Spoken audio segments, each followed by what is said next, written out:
A good question to ask is, what values am I using to decide how to use the resources that I've been entrusted with and to care for?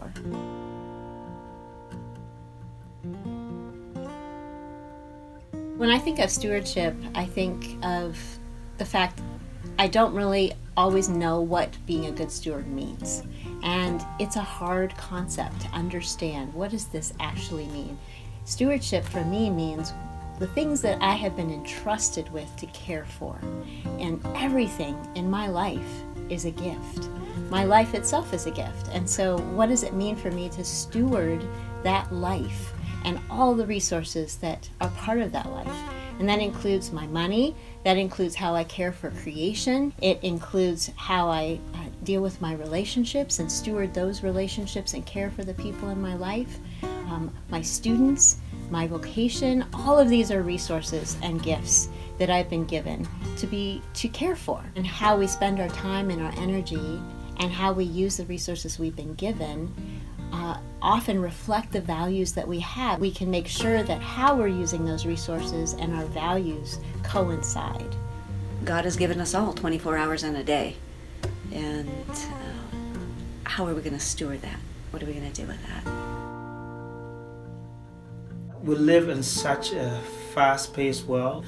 Demands things that you have to do for family, things that you have to do at work, things that you have to do for yourself. For students who are also trying to balance their resources and who are trying to get assignments in on time, who are trying to do all these things that are demanded here. Meanwhile, there are other demands outside of school.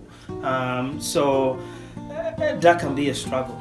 I can remember a time when I didn't anticipate the end of a nearly 2-decade-long marriage, and it was a really difficult time because I had counted on some resources that I had financially, and when we first think of resources, I think the first thing you tend to think about, or stewardship or resources, I think about money. That was kind of a scary time, so I had to rebalance. When I started working here, the job actually seemed like a total emergency to me. Everything seemed like it needed attention right now. There was things that weren't functioning properly. Students weren't seeing involvement like I thought they should see involvement. And so I started really digging down into the work. Now, so far this sounds good, right? Like this is a priority to sort of fix a job that seems important. I set those priorities and move forward. The problem with that was that I started to show up a little earlier and stay really late. I was working on the weekends. I started canceling plans with friends and family. I actually got in really dangerous waters with my grad school work as I started grad school that I almost dropped out. I lost a lot of relationships. I almost lost my graduate degree. I just really struggled to figure out how to balance the needs, what I perceived to be the needs of my work, which were very important priorities in life, with the other things that were also really important priorities in life. I think back to my years in grad school, and it was years. It just seemed that all of the study that had to be done and all of the other commitments that didn't seem that much until you added them together. I can remember thinking, I can't wait to finish grad school so I can have just a single focus. That was a lie. It didn't get easier. It got more complicated.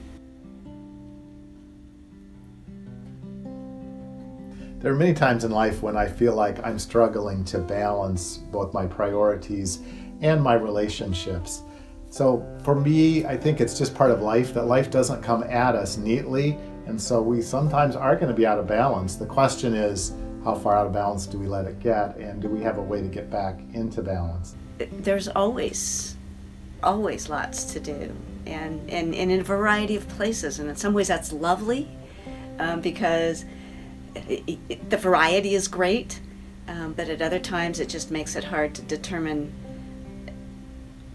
the priorities. When you don't have a clear idea, and many of us don't, we don't have a clear idea of what we actually deeply value and care about in life, and when we don't have that question in front of us, then when something unexpected comes up, a crisis or even small c crisis, something that you just don't know what to do with, you don't have anything you can lean on to say, this is how I should orient myself in this situation. You haven't had those practices that allow you to say, this is how I orient myself in my priorities when times are good, and then when times are not so good, I can fall back on that. But when you don't have that orientation, those unexpected things often just shatter our abilities to stick with our priorities.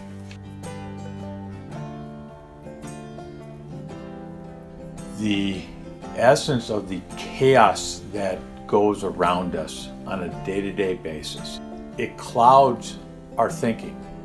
And when you have that cloud and you're getting bombarded in all types of directions, we sometimes lose track as to what our beliefs are and how we really need to be going forward. I forget who it was who said that one of the biggest challenges of life is its dailiness. You know, that you don't get to stop and recalibrate and go, okay, is what I'm spending my time on today what's most important to me? Lots of stuff in life is set up to make stuff easy, and easy is not always good. One thing that I've intentionally chosen is to go cell phone free. So I don't have a cell phone, and largely because I realized it was not positively benefiting my family. So choosing to go cell phone free was something that I did that's a little bit against society, lots of times less convenient, but it really matches up with my core values. I think what stops people from living out their values and priorities is primarily fear. And when we're younger, I think that fear has to do with we don't know what the world's going to bring us, and we're afraid if we live out our values, we may not get a job, or we may find ourselves in difficult situations. And as we get older, often we're so invested in what we're already doing that we're afraid of what we're going to give up to live out our values. I was afraid. What might other people think if I did this? Would I not be good enough? And I think a lot of people worry, are they good enough? And I was thinking, well, maybe I'm not good enough for this. What if I look funny on camera? And it's okay, because I know I look funny anyhow. It doesn't matter. I think people do get caught up in all of the things they need to do. They get caught up in all of the things they want to do. And I think that the more pressure mounts, the more we look for escapes. I think when that happens, we really do lose a sense of our calling, a sense of why we're here, why we do what we do. And I think that happens to all of us, at points. And it's learning to say, okay, this indicates there's something not quite right that I need to attend to.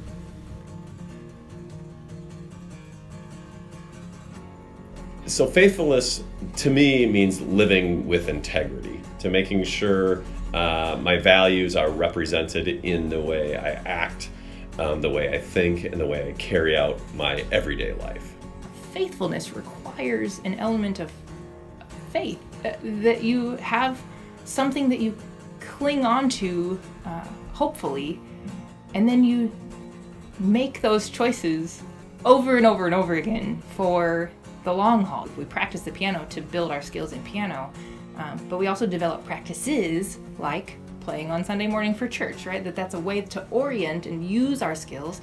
Faithfulness works the same way. It requires both those practices, those orientations, and practice, choosing over and over and over again. Faithfulness to me is a tenacious commitment, placing value and living out that value in people, in God, in all areas of life. Faithfulness is being true to our beliefs and knowing that no matter what is coming up into our lives, we're going to stay true to our beliefs. I would say success is really related to these questions of, am I living the life that matters most to me? Am I able to focus most on what matters? Success is a key word that people use all the time. But for me, I think about what is important to me. What is my why? And I always talk to people, I believe in living life, creating a transformation of self and others to be better every day. So for me, success is, can I look at each and every day, each situation, did I do a little bit better than the last time? True success if we had to put, a definition from my perspective, what it is would be actually finding your meaning, or, creating true joy in life, which means through all of the good and the bad, you're able to continue to pursue a purpose that has meaning. Success to me, I think, is living out your vocation and your calling. Fully committing and fully living out what it is that you were created to do and called to do. A success to me is when my thoughts, words, and actions all line up with my values. If I can consistently, faithfully show up every day and do my best with the talents and the gifts and those opportunities I've been given, that would be success. Success is tied up in the idea of faithfulness. So for me, success is not necessarily whether I get the outcome that I'm looking for. It's, was I faithful along the way? I really can rest in the knowledge that if I've been faithful, then I can let the outcome go however it goes. We're living in a situation right now where everyone is focused on being more productive, but being productive isn't the same as being a good steward. A good steward is asking more questions about what's the long-term vision, not just what's going to be productive, is going to help me accomplish something right here in this moment. A steward is looking long-term. I think it is important to be able to find that time in every day that we can sit back and remember what is important to us. Maybe we find out that we're operating from a value that we don't want to hold. We actually want to have another value. Maybe we have a relationship we want to steward better, or maybe it's something that I have to say no to. And so I have to think, well, a value of mine might have been to say yes to everything, but maybe a better value is for me to say no to this so I can say yes to this. And in certain seasons of my life, what does it look like to say yes to certain things and no to other things, to steward that energy? Sometimes we forget that there's a difference between doing things right and doing the right thing. And too often people say, I'm going to do this right, but that's not always the right thing. You have to have your moral compass reset, and you have to step back and say, okay, what's the difference? When we decide who we want to be and how we want to be that person, I think that's when we truly find our values and beliefs, and then allow ourselves to actually pursue them. I know my foundational priorities. My first priority is God. My second priority is people. And then my third is tasks. I'm a person who really likes to put tasks first. I like to check things off the list. So when life gets out of balance, or when I question where I should put my time or energy, then I remind myself of that order of things. As we grow, I think our priorities constantly change. When I'm renting a house, my priority is to make rent. When I'm owning a house, it's to actually pay the mortgage. When, priorities might be that I really value school and I really value friends. I know I have a huge paper coming up in a day or two. That might mean I probably shouldn't go out with my friends, or I should have prioritized prior to that in order to make that happen. And so I think they ebb and flow. They center around things like family and faith and education. They play they intermingle in that sometimes one has to take a step up, another has to take a step back. And so it gets complicated. So there's this global priority, right? These are the priorities that are the most important. So for me, that's my family and my friends and my health and my faith with God, right? And then from each of those springs out into, what do I do daily? What are my daily priorities to those things? What am I doing every day for my family? Well, I have to provide, right? So I have to make money, so I have to go to work. So then there's work priorities. And so I think how I set my daily priorities always goes back to what my global priorities are. You're always making a choice of where to be and what to do. And that's why I personally don't believe in balance at all, because it creates this unnecessary stress that you have to compromise something else for another, when there may be days or times when all of your focus needs to be on knocking out something professionally. I firmly believe that you have to pursue your values, and you have to pursue them at the times that make the most sense. And you just have to make good, active choices And if that's at the expense of balance, it is. But as long as you're pursuing what you love and like the impact that you seek, you're going to end up being where you need to be. Stewardship isn't just managing the resources we have, but it's actually helping renew the resources that we have. What do we do to help renew energy? We eat well, we get sleep, we exercise, we hang out with friends, we laugh, we do art, we're part of a faith community, we study, we do things that give us joy, and that's renewing. So I think I asked that question, what practices am I doing that will renew my ability to steward the resources that have been given to me? You should be proud of what you do, but sometimes you look out and say, oh no, is someone else going to see me doing this? I feel a little awkward about this. Don't feel awkward for believing what you do. Don't feel awkward for doing the right thing. You're going to make mistakes along the way. We're all human. That's part of it. But accept those and then try and do a little better every day. We all have the challenge of learning to prioritize, even when life is out of balance. Living life faithfully gives us a new definition of success, including in those times when life is out of balance.